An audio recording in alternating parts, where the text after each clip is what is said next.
Hello, I am Michael Askins, architect and technologist, and this is IT Pro Tech Talks. A little bit of a different opening today. We are still continuing along with our Industry 4.0 conversation, but as you can see, we got a full panel today to talk with this very topic. Returning champion, co-host Chris, how you doing, Professor? Doing great. Professor mode is in full force. And those you should recognize. If you don't, we have a great guest with us, Jeff Winter. He's the foremost expert on Industry 4.0. He is, the number one dubbed from Analytica. I always butcher that, apologies, but my mouth doesn't work with that word for some reason. The number one thought leader in that space. But what also is important is to know that he is the guy that takes really complex concepts and ideas and makes them digestible for your every business. They makes them digestible for your every technologist, and takes these concepts and just makes them able to be used and deployed by organizations globally. Welcome aboard, Jeff. I'm excited to be here. Thanks for having me.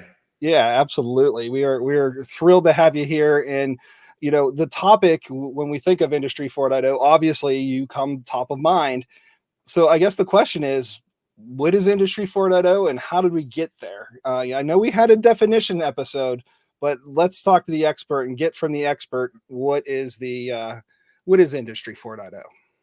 And I like this question because a lot of people ask what is Industry 4.0, but few ask how we got there. So this will kind of be a fun way of explaining it. So we have to think about the fact that industrial revolutions have been profound turning points in this story of human civilization. And each one has laid the foundation for the next, reshaping how we all work and how we all live. So the first industrial revolution, which took place in the mid 18th century, so the 1700s, it was characterized by the transition from handcraft to mechanized production methods. And the introduction of the steam engine kind of revolutionized industries, most notably the textiles at the time. And this era marked a dramatic shift from agrarian economies to the industrial urban centers, kind of laying the foundation for modern industrial society. The second industrial revolution was more widespread because of new technologies and processes that were actually kind of introduced in both America and Europe, mainly through the development of the combustion engine, the assembly line, and electricity. And the third revolution, which really emerged in the 1960s, 70s, and a little bit of the 80s, was driven by the advent and proliferation of digital technologies, particularly the microchip. So this period witnessed the rise of the personal computer, the internet, automation, and it kind of reshaped industries and daily life once again. And it signaled a transition from the analog electric technology to digital technology, profoundly influencing communication, production, and global connectivity. And this brings us to today, Industry 4.0, the current industrial revolution, which has deep historical roots in technology progress dating back to the third industrial revolution. So before personal computers became ubiquitous, the industry used programmable logic controllers, PLCs, to automate their tasks. But PCs soon joined factory operations, especially when using them for things like SCADA systems.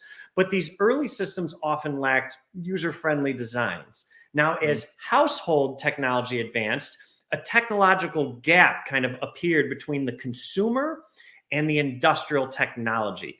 And by the 2000s, big data emerged as a significant trend. And things with different databases came out providing solutions for massive data challenges. Cloud computing furthered scalability. And while the Internet of Things kind of helped bridge this IT and industrial and OT technologies or operational technologies together. And it actually led to the industrial Internet of Things, or IIoT. And this convergence kind of birthed next generation PLCs that are now equipped to run operation systems and also applications. And so today, as Industry 4.0 kind of continues to expand, it's including new technologies like digital twin and machine learning. And the big thing to note here is that the success of this hinges on robust data strategies, which are what enable huge transformative potential. But here's the way I like to describe it simply. Industry 3.0 is about automation. or the reduction of human intervention in processes. Industry 4.0 is about cognition, or the process of acquiring knowledge and understanding. And what separates these two is your ability to properly capture and harness the power of data. That's great. Yeah. And it's interesting, a lot of that timeline, when I think about, even in teaching one of my classes or something, we have a lecture that really speaks to that flipping point from analog to digital. And largely it's believed that it was 2002 when that point happened, right? Where we flipped over from, cassette tapes and all of those traditional forms of media to, just this explosion of data and digital. And, one of the things we talk about a lot is just the advancement in computer chips in that time, the term AI winter and how long all of the AI efforts from the 70s and 80s got put on hold because of just the lack of computing power. And really that explosion in computer power, as you mentioned, just led to so many advancements in technology that it's incredible. And we've been doing this for now, 20-ish years, right? Who's adopting this? Like, we think of a lot of manufacturing in Europe and in Germany, and we've got some in the States. It seems to be kind of going down a little bit. Definitely in Asia and things like that. Who's adopting it? So it's funny that you already kind of framed it that way, because it shows you a common perception amongst a lot of different people when it comes to the adoption of Industry 4.0, and especially how the US kind of ranks within it. Now, if we look back at the first three revolutions, there were clear dominant players. England was the clear winner in the first industrial revolution with steam power and mechanization. But by the 1900s, the US took over for the second industrial revolution with mass production and electricity, as well as the third industrial revolution, computers and automation. I mean, we've dominated the digital world with most of the largest digital companies: Microsoft, AWS, Google, Facebook, Oracle, Apple, you name it. But our grip is slipping to other parts in the world, especially places like China. Now, as an overall society, Industry 4.0 is still just getting started, but has actually been a little bit sluggish. I mean, Industry 4.0 as a term was most famously introduced at Hanover Fair in 2011, so roughly 12 years ago, as part of the German high-tech strategy. Now, in 2018, the World Economic Forum conducted a study on the readiness of future production capabilities of countries based on the structure of production. So this included the scale and complexity, as well as the drivers of production, which included things like technology, but also human capital, global trade, investment, that sort of stuff. And this study actually showed Japan was first, then Korea, then Germany. US came in at 7th. So not top 5, but still pretty good. Yeah. Accenture actually conducts their digital density index, and they've done it several times, which measures the extent to which digital technologies penetrate a country's business and economy based on like 50 different indicators. Interesting here, the Netherlands was number 1, the US was number 2, and Germany came in at 9th, and Japan now was 13th. Wow. Yet, according to IoT Analytics in 2020, less than 30% of manufacturers reported extensive adoption of Industry 4.0 technologies, but this adoption varies by regions around the world and by industry. So, for example, this report said that North America has the greatest adoption of Industry 4.0 technologies, with automotive as a sub-vertical leading the pack. But according to an IoT Signals report by Microsoft and Intel from 2022, North America is leading in 2 strategies: smart factory strategy and IoT strategy. APAC, or Asia Pacific, is actually leading in the rest. We're talking AI strategy, smart connected products, edge computing for shop floor, edge computing for products sold, digital twin for shop floor, digital twin for products sold, all the rest. Surprisingly, Europe isn't leading in any of the categories. But Industry 4.0 can mean a lot of different things to a lot of different people. Right. So depending on your definition, depending on your industry, depending on your goal, depending on the technology, you will get a lot of different answers. So I honestly think the winning country for Industry 4.0 will actually be determined more by geopolitical aspects more than anything. Yeah, that is That is definitely interesting, and you never fail to amaze the stats that you just have buried in your head. Really. And those Quite are all in your impressive, head, sir. right? You know, in order to get there, you know, Industry 4.0, that we may have some on the business side or some on the IT side thinking, well, this is, I believe in this and I hear this and I see these signals in my CIO of the Month magazine, but it requires activities or initiatives to try to, you know, get off the ground to start this. What are the initiatives orgs are doing to either continue their path into 4.0 or start their path into 4.0, or any of the above? I wish there were a silver bullet answer to Yeah. this, but you can answer this question in many different ways. You can answer it in terms of initiatives. You can answer it in terms of application or technology. You could answer it in terms of the change in the culture or even the change in the business models. But if we just focus on smart manufacturing, which I would argue is a component of the overarching Industry 4.0, according to Rockwell Automation's 8th annual State of Smart Manufacturing report, the top investment in technology is in process automation, followed by cloud, followed by IoT. Now, if you compare that to that same Microsoft IoT signals report I mentioned earlier from last year, they actually showed how the top area of investment for smart factory was also process automation and control. So kind of validating that. And IoT analytics further supports this claim in their Industry 4.0 adoption report for at least the North American companies. Now, what's funny here is if you look at that, 3 different reports said process automation was kind of the top area of investment. I would argue that's Industry 3.0.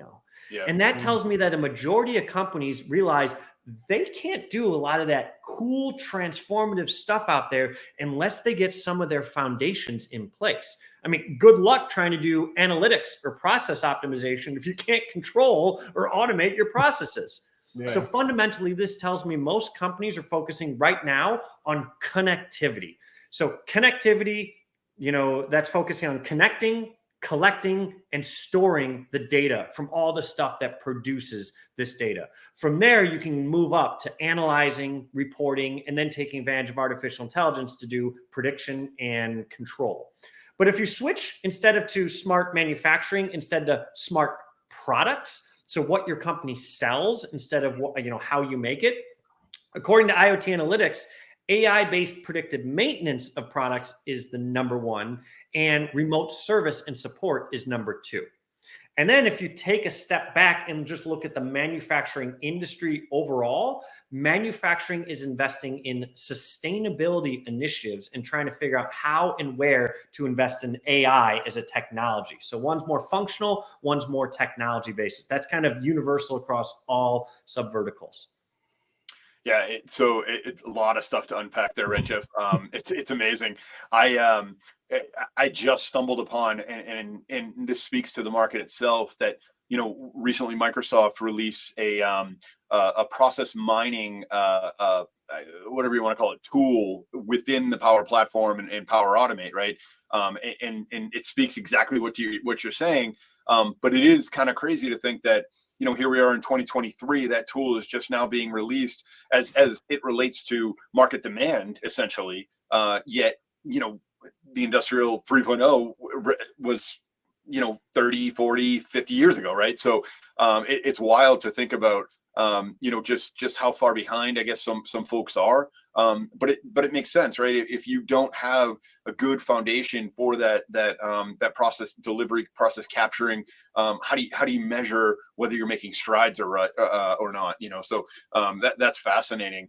The other thing that jumped out to me was around just how the companies are adopting some of these newer technologies because they've been able to get that foundation in place, and just the rapid expansion of how quickly they are adopting it. You know, so it's very interesting to see how you know, probably even competitors and how the markets are being driven.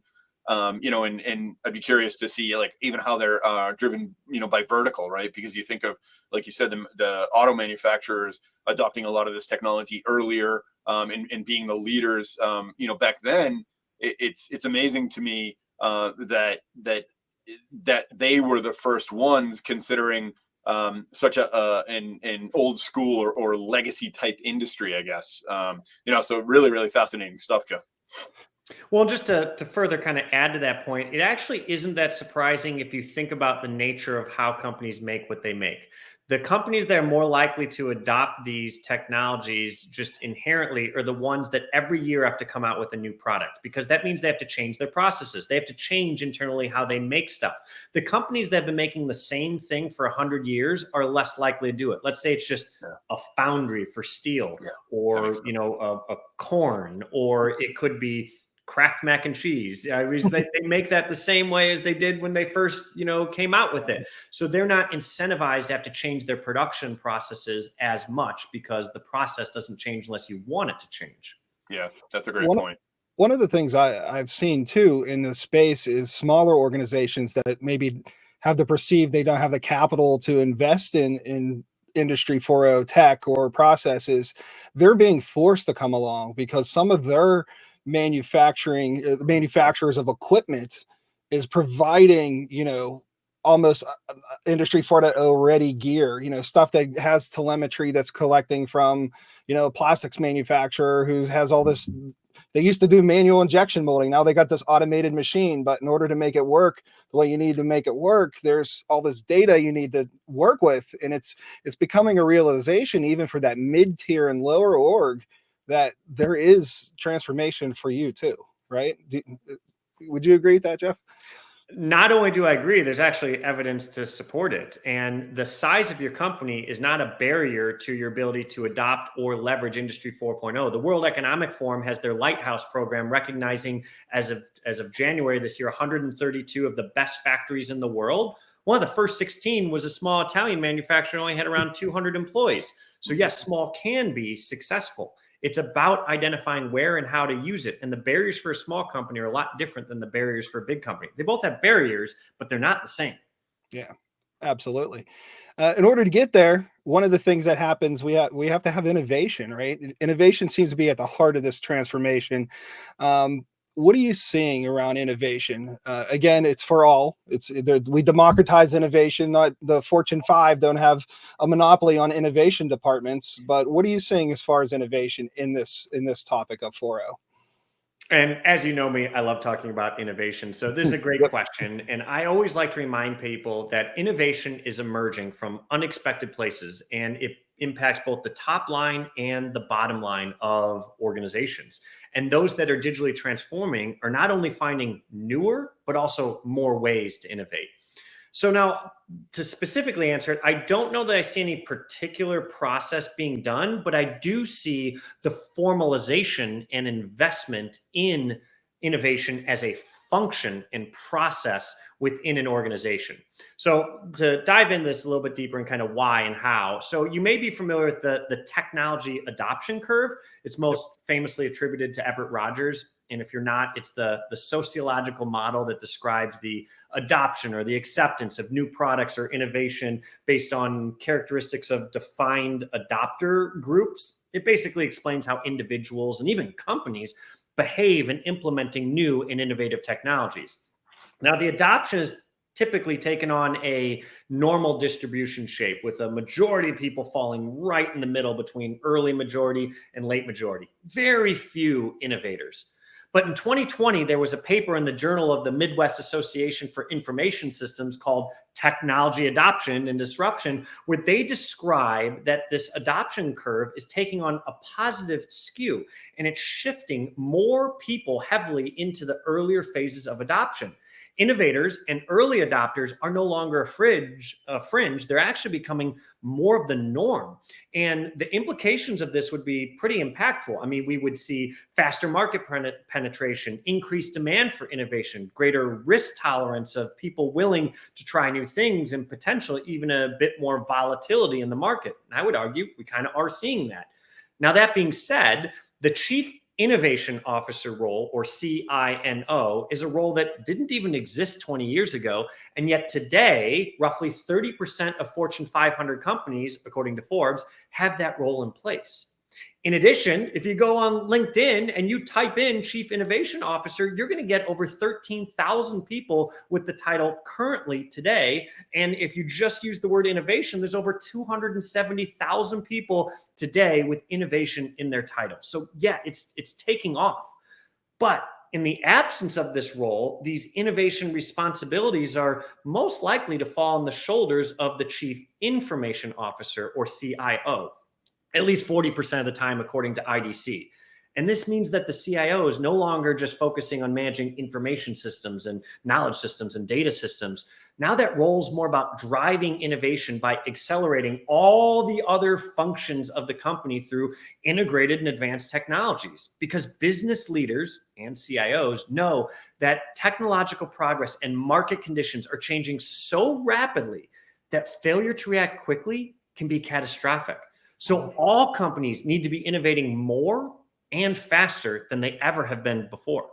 Yeah, and it's incredible because, having been a CIO in my past, and knowing the difference between a revenue generating center versus a cost center, if you can be at the tip of the spear when it comes to the innovation, you're helping your company grow, expand their markets, whatever those implications are. Whereas traditional IT, if they're just handling, keeping the lights on and managing those servers, there just seems to be less value in that.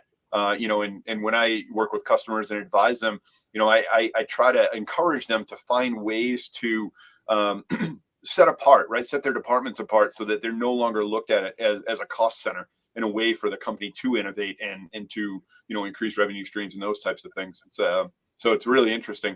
One question I do have, and this is my perception, and I'd be curious if you have an opinion on it, is that I'm in my 40s, right? And as I've gotten older, I've kind of taken a back seat to how I'm adopting technology. Whereas when I was younger, I would go and get the latest thing because it was just cool, right? The cool factor and always being technology first. But as I get older and sort of have more responsibility, less time, I'm not able to, I guess, futz around with a technology that is maybe raw, software, hardware, things like that you might be a little buggy and things like that. And just because I just don't have time to deal with it. Now, do you think that there's a correlation there with organizations similarly, where if they're an older organization, somewhat speaking to, like we were talking about earlier with just that decision point of, if you're a corn producer or a steel producer, you're less likely to innovate than if, you're in other industries. I'm just curious, if you have any thoughts on that. So it's interesting. I actually made a post on this based off of a principle called Martek's Law, which talks about how technology adoption is accelerating, but it's always adopting and accelerating faster than the acceptance of it. So the curve is always ahead of the acceptance, and it usually takes a cataclysmic event to start to true those up before they start to diverge again. In our case, the pandemic is what we saw, where companies started immediately investing in innovative technologies, new uses, because they were forced to. I would love if it didn't take cataclysmic events for this to occur, but that's just kind of naturally what happens with it. Now, personally, I'm a tech lover, and so I am on the early adopter phase just by the nature of who I am, but I recognize that most people aren't. However, I would put my stake in the ground saying that you're going to see more people pay attention to this selfishly for them and their company, because people are smart enough to recognize I don't have the luxury of time to wait before I fall behind. And that's going to be what drives this before. In 15 years ago, when new technology was released, you could wait a little bit. You could kind of see what happened with it, how the market accepted it before you decided personally to invest in it. If you do that now, you don't have 3 years. In some cases, you don't have 3 months. Those that figure out ChatGPT first took off compared to those who still are waiting to experiment or use it. So I think it's going to cause more of a shift in our thinking as people as well as companies to go, we need to start looking and addressing this stuff earlier before we rule it out. I'm not saying everyone needs to adopt every technology, but you should have your pulse on more what's going on, because the speed at which that can be disruptive for displacing your job, displacing your company, shifting your industry is too fast now to wait years. Yeah. One of the things that is you'll see too, Chris, to your point you made earlier, is as people get earlier or later in their career, attrition happens. Pandemic, a lot of people I know that I've worked with, they said, I'm done, I'm retiring, not because of the pandemic, because there's a whole new set of technologies that they're just not, they're in care and feeding of tech mode. They're not into innovate, deploy, transform. And you'll see that ebb and flow. And it really baffles me. There's a local college here that actually still teaches COBOL. Like, that's like a core course for what they teach. And I'm thinking, why is that? Well, because there's an attrition of systems that are so legacy that still need to be supported. And they need to put people into the market to help support these. That market is very, very small, mind you. But nonetheless, I sit firmly in the Rust Belt, and you can just imagine the speed of some organizations in some of our areas. Great point, Jeff. Pandemic ramped that up. I see all new CEOs, CIOs in the region from like outside of the region coming in, taking over. We see these seats shift, but the pool gets smaller. And so if you're not ahead of it, or at least aware of it to be able to make a decision to get a team to deploy it, then you're going to be behind the 8 ball and potentially a resume generating event for not staying current, if you ask me. There's got to be a really interesting dichotomy though with these just massive manufacturers, and we talked a lot about process and process automation and what it takes to get to the point where you can really embrace some of the smart factories and things like that. So is it a matter of skunkworks projects that for some of these companies who just haven't evolved quickly enough, where they're able to innovate? And I think of a customer that they're a device manufacturer. They've been doing it for 45 years, and now they're looking at ways to service their customers in new ways digitally, giving them information about data and usage and things like that. And it's a real struggle for them to make that shift. And so do you think that that organizations that haven't embraced more of that process improvement and those types of tracks, do you think that they're more apt to kind of run a skunkworks program, and if it takes off, maybe spin it off? Or any thoughts on that? Well, there's kind of two ways of addressing it. One of my findings from that World Economic Forum Lighthouse program was around the driver of the change. Everyone on there, as far as I could tell, the driver was external, driven by the environment in which they compete, which means they saw a competitor and go, oh boy, if we don't do something, we're going to be out of business. Yeah. That is a massive push for companies to do things. Now, the second part I was going to answer is innovation. A lot of people only focus myopically on one particular part of innovation, when innovation is a broader concept. And if you have a formal framework, I recommend something like Doblin's 10 Types framework, which kind of tells you about all the different categories of innovation you should be exploring and considering. Everything from business models to your channels, to your brand, to the product itself, to the product process, like all of these different areas that you can look at it. And a good formal innovation program taps into the minds of every employee in the company. And usually it often is just, how do you make your job better? What can we do to make your job better? And you start to aggregate those up, and you can make some pretty powerful routine improvements in your organization in many different areas. And the companies that have the biggest success here are actually combining multiple innovation categories together, but they're taking advantage of hundreds and maybe thousands of people making suggestions for how to make improvements in what they do every day. Yeah, I typically refer to that as pressure. So a business needs either an external pressure from a competitor or a reason to be in compliance to make a change, or internal pressure to maintain happy, healthy workforce that's productive. Pressure is a change motivator for a lot of organizations. Yeah, and I think it's important, because I think I was watching something else you did, Jeff, and you make the distinction between innovation and invention, right? And how they're not the same. You care to speak to that just briefly? Yeah, I mean, invention is about creating something brand new that doesn't exist. And a lot of people confuse that with innovation, which is a much broader concept about it could be an invention, making something that doesn't exist. It could be doing something in a new way or just a new way for you or your company. So I would say all inventions are innovations, but not all innovations are inventions, which leads to a common misconception that innovation doesn't necessarily require creativity to do this.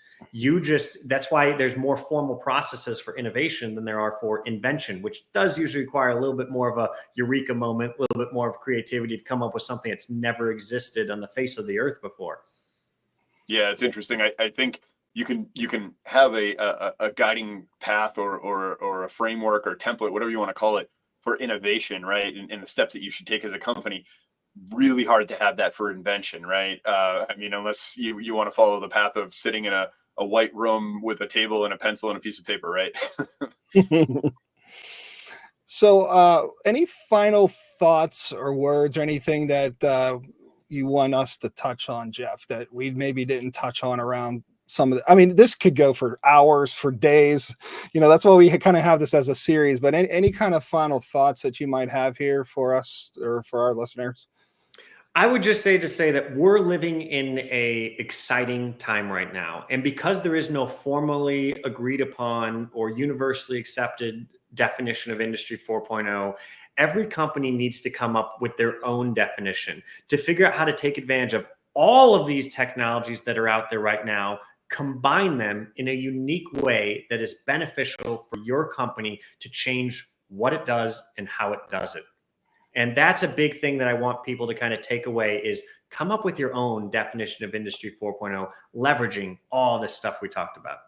Yeah, that's brilliant. That's brilliant. Sorry, Chris. That's the sound. That's my soundbite for the show, man. That's brilliant. I love that. Yeah, and it's a great point, right? Because the size and scale, we talked about. I mean, the Italian manufacturer only had 200 people, versus a couple 100,000 person organization. It's very different, those definitions. So that's awesome. I love the way you put that. Chris, final thoughts. I mean, I think the only thing that I'm really, really curious about and see as we go forward is how some of the innovation in AI is going to affect some of this, right?